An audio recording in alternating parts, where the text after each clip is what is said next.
welcome. I'm in Thiruvananthapuram this week to meet the man responsible for managing God's own country. In other words, my guest today is the Chief Minister of Kerala, Oommen Chandy. Now, September has been a very busy month for the man who has been MLA for 42 years, a minister several times, and Chief Minister now twice over. But even as Oommen Chandy goes about saying that Kerala is ready and hungry for investment, he's also the only Congress Chief Minister who has said that his state will not welcome 51% FDI in multi-brand retail. So how does he balance the complex realities of his beautiful state with the vision he and his party have for development? Let's find out. Mr. Chandi, good to have you on this show. You hosted in Kochi Emerging Kerala in September. Would you say you're happy with the results? Some 45 projects, 40,000 crore rupees of investment proposed. I am fully satisfied with the outcome of the Emerging Kerala 2012. I am not very particular about the number of projects or the total amount of the total projects. See that message to the rest of the world, that is, Kerala is changing. There is a feeling that Kerala is always against the investment. Kerala is not welcoming investors. Yes. So, we would like to give a message that Kerala is welcoming the investment and welcoming the investors. I am satisfied because comparing with other states, we have achieved a lot in education and health. Yes. But unfortunately, we are far behind in the infrastructure. The other challenge to you and to your government in Kerala when it comes to industry and to attract investment is the fact that whatever you do has to pass the environment test, isn't it? You have to, because even in all the statements you make, you keep reiterating the fact that it has to be people friendly, environment friendly. How, a lot of people, a lot of your critics or people who don't believe in this initiative feel that, a lot of projects will not go through because it is so hard to get those environmental clearances. In Kerala, land is the most important thing. Yeah. Land is very scarce and also very costly. And in Kerala, we cannot go forgetting about the environmental situation. So we are all very concerned about the environmental situation and the very precious land issues. For example, the acquisition of the land, we can have a special package. See, the landowners are sacrificing something for the development. So any project, any development will not come in the air, that will come in the land. So every project, somebody is sacrificing for that project. So our theory, we have to recognize and we have to compensate and we have to give them, the landowners, a chance to become the first beneficiary of the project. So we have a comprehensive package. First, market value, full market value. Then a special package including, apart from the compensation, we will give 4 cents or 5 cents free of cost with water, road and electricity for their housing. And actually we want to become that person will be the first beneficiary of that project. You are very confident that Emerging Kerala has sent out the right message, and you have made it a point categorically to say that it's not a one-off event. It is a transformational occasion in Kerala's evolution. I'm quoting from your opening speech. How then do you think, on the one hand, when you're saying this and you want to put this message out, on the other hand, when you become the only Congress government or the only Congress chief minister who says that his state will not accept 51% FDI and multi-brand retail. Mr. Chandi, do you think a contradictory message is going to go out? No contradictory. Why is that? No contradictory. I know the plus points of the FDI. FDI has so many plus points. The farmers will get a reasonable price for their agriculture products, and the consumers will get the quality goods at a reasonable price. I know. Jobs will be created. Jobs will be created. Service industry. Yes, I know. Very good for Kerala. I know. But at the same time, you see lakhs and lakhs of families, especially from middle class families, they have no other way to live. They are not in a position to get some employment. They cannot go to any factory and work as a worker. So they are from the middle class. They are not ready to work any such working class or anything. So their livelihood is this commercials field. So their fate, we are not in a position to absorb their grievances. So wait and see. We have to take some more time, and slowly we can have a change. So one fine morning, FDI 51%, and ask them to go beyond the curtain. So that is inhuman, and that we cannot sustain in Kerala. But Mr. Chandi, my experience as a visitor to Kerala on and off has been that you have a very, very sophisticated retail industry. You know, even in the smallest of places, you will see big shops, you have shopping festivals. So Kerala has a very sophisticated retail industry and a shopper culture. In your manifesto, I think you have promised you have to provide employment to 36 lakh young people. Would you not then see this as providing opportunities where, Kerala's local, the retail industry skills, would benefit? We want to create more employment, and we are supporting such a movement. But we want to create more employment, but not at the cost of a large number of middle class families. So we want some more time. Right. And a slow process is necessary for this. So you're saying that you're not ruling it out completely?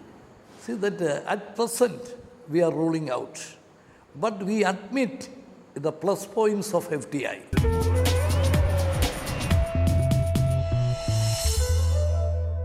Is it true what they say that in Kerala, like in West Bengal, that even the non-communists are leaning towards the left of center? Is that true? So that for a man who spent 42 years in Kerala politics.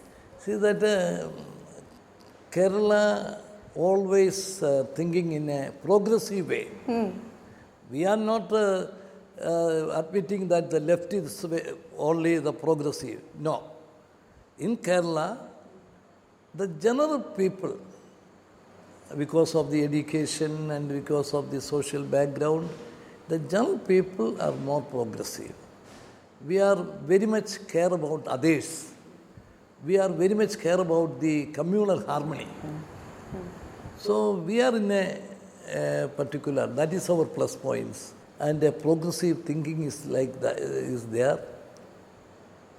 But we are not ready to give this monopoly to the left about the progressive thinking. Okay. I want to go back to the to what is creating headline news in the past 2-3 weeks, and that is the Congress-led UPA 2 government's fresh set of economic initiatives, whether it is the hike in diesel price, the cap on LPG, subsidized LPG cylinders, and of course FDI and multi-brand retail. How do you walk this path between what your party and the government at the center believes is the right way of development and what is relevant in your state? We have already approached our High Command, Congress President Sonia Ji and the central leaders, and informed them of the special situation we are facing. As I pointed out that Kerala is always a progressive thinking state. So we cannot change entire thing in the name of the party decisions or a party discipline. So we have explained to them and they gave us the freedom. The FTI thing, KPCC President and myself went to Delhi and met Congress President Sonia Ji, Prime Minister Dr. Manmohan Singh Ji and our other leaders and explained them our position.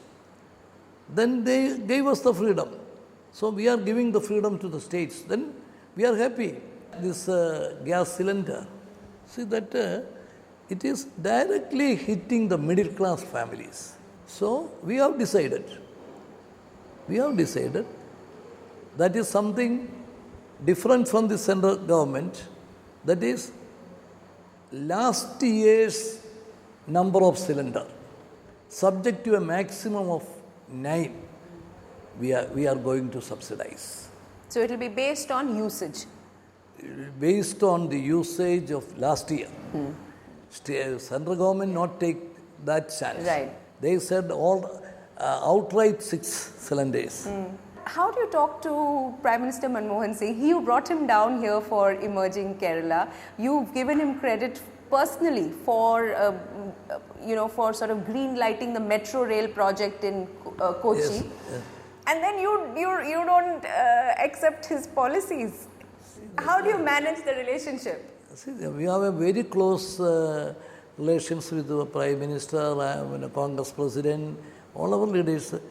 They know the special political situation in Kerala and they gave us, we are not accusing them. We know their limitations. So we know the circumstances in which the Prime Minister is taking such a strong step. We admit, we appreciate, but at the same time we are not in a position to implement in Kerala regarding this price rise for the diesel.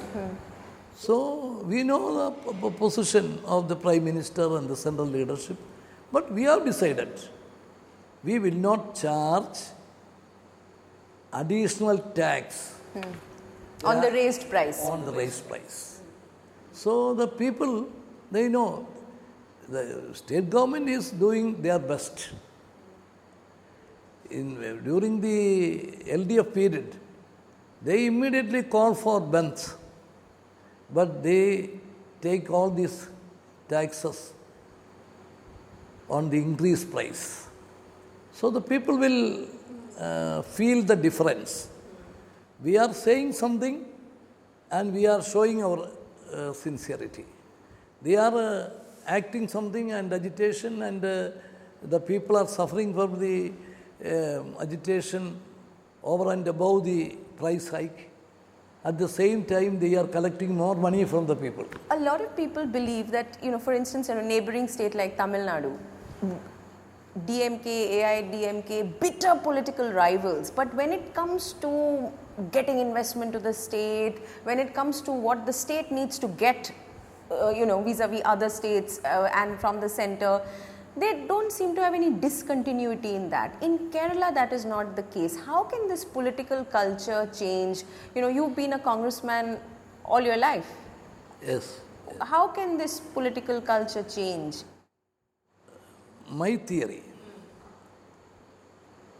in a democratic setup, political parties will fight each other to show their strength during the election time. In a democracy, it is very important. The majority can rule the state or rule the country. So every party will fight for the majority. Quite natural. But after the election, political parties will contest, not for political differences, but to do more help to the people. And also, see, in a democratic setup, majority can rule. But real democracy is majority plus minority, ruling plus opposition. So, the ruling party will take into confidence of the opposition parties. So this is very idealistic. Is it true in reality? See that we have to work that line. My sincere approach is that. So the ruling party will try to bring the opposition into their fold, and the opposition party will also ready to cooperate with the ruling party. I am trying for that. Are you being met halfway? Even then, we will not ignore them. See, for example, this emerging Kerala, we convened an all-party meeting. They boycotted. We invited an opposition leader and other opposition leaders. They did not turn down. Even then, we are requesting their cooperation. So, some extent I saw the result. After the emerging Kerala, there is no such strong objection is there. You have said often enough when people talk about the two-seat majority that you have, which has now gone to 4 seats after the 2 by-elections that you all have had recently. You have always said in your interviews that it's not majority is important, but the number by which the majority is not important, and you've given examples of previous governments with bigger majorities that have not lasted their terms. Having said that, how is it not a pressure at all that you have a slim majority? And B, how do you manage a coalition which has the Muslim League, 3 or 4 types of Congress, the Communist Marxist Party, Kerala Revolutionary Socialist Party, at least 9 different parties in your coalition? Yes. What is your mantra for managing so many disparate and so many small parties with 1, 2, 4 seats? I have only one interest. That is the interest of the people of Kerala and the interest of the Kerala. For that purpose, I am open. If I have something else, there may be so many problems. But in my agenda, I have no secret agenda. I have only one agenda. That's the state's agenda, the people's agenda. For that, I am always open. I am ready to discuss anybody. I am prepared to hear anybody. And I am doing according to my consciences. Sometimes some wrong things may happen. I have no prestige. If somebody is pointed out that, Chandi, you are wrong. If I feel wrong, immediately I will retreat. I will go back. I have no prestige. I believe that no ego. See that I believe that no politician or no rulers have no prestige. They must be open. They must be liable to the people's interest. See, I want to do so many things. So I cannot verify all the rights and wrongs and everything. So there may be some wrong things.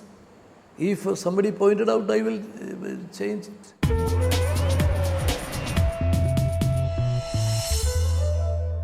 The UPA 2 government has been battered by a whole lot of controversies and scandals and scams. It is now on a drive to initiate some big ticket reforms for which it needs to take people along. Do you think that the central government is going about it the right way? Do you have any feedback to give them?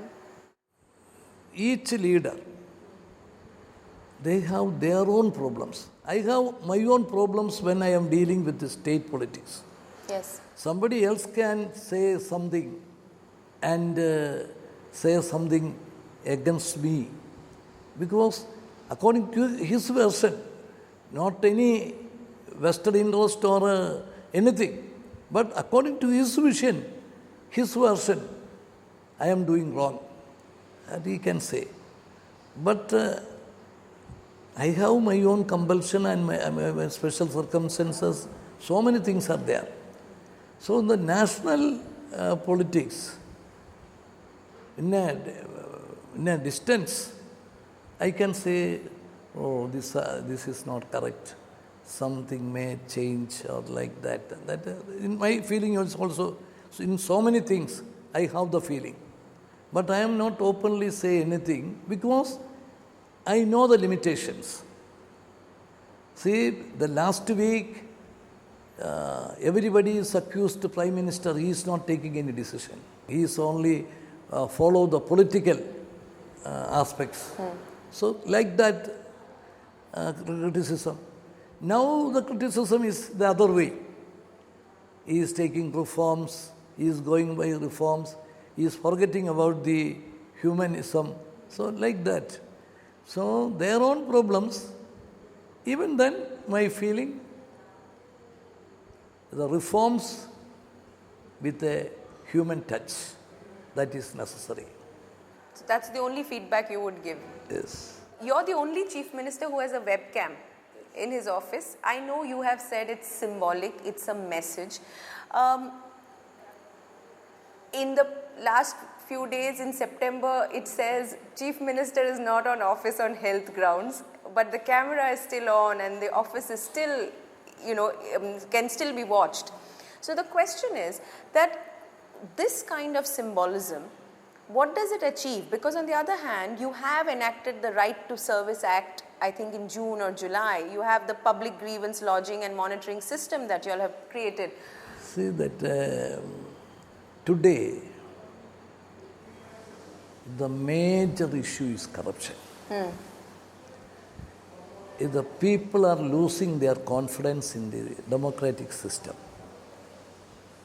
So, any public worker, whether they are in the power or in the opposition or holding any position or not, any public worker today is the most important contribution to the system he can, according to me, to build a confidence among the people. You do something for. If I can do something for to build the confidence of the people in the system, that is my greatest contribution. So the transparency is most important. How to check the corruption? Only through the transparent way. The web camera in my office is only a symbol. Yeah. So, I am sitting in the office 5 hours, 6 hours or 8 hours. So, all other hours I am out of the office. But I must have the feeling that I am the Chief Minister who is sitting before the camera. So when I am sitting here, when I am attend a meeting, then I have some meeting with my friends. Every time I must have the feeling, I am a man in front of a web camera. That approach must be in my all activities. So the symbolism is more for you than for people. For me. Mr. Chandi, you just said that the only feedback you have to the central government is do reforms, take initiative, but with the human touch.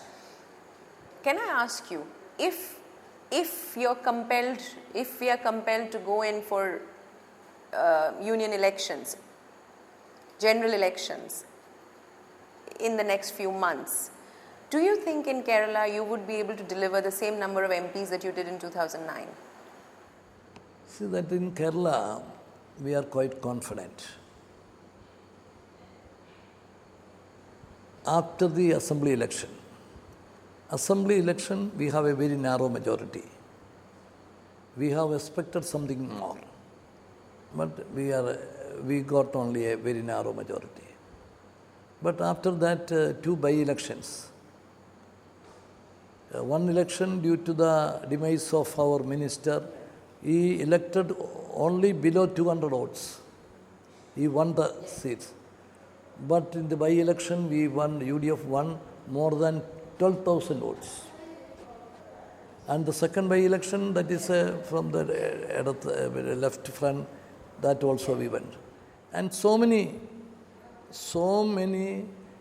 Grama Panchayat, municipal corporation, by-elections were elected. A large number of seats won by the UDF. So we are quite... You're ready. In Kerala, you're ready. We are ready, no doubt. So the kind of battering that the Congress is getting, at least in terms of the media and public opinion, you don't think will impact its electoral fortunes when it comes to parliamentary elections in Kerala? No. I'm sure they'll be happy to hear that. Mr. Chandi, thank you very much for your time. Thank you.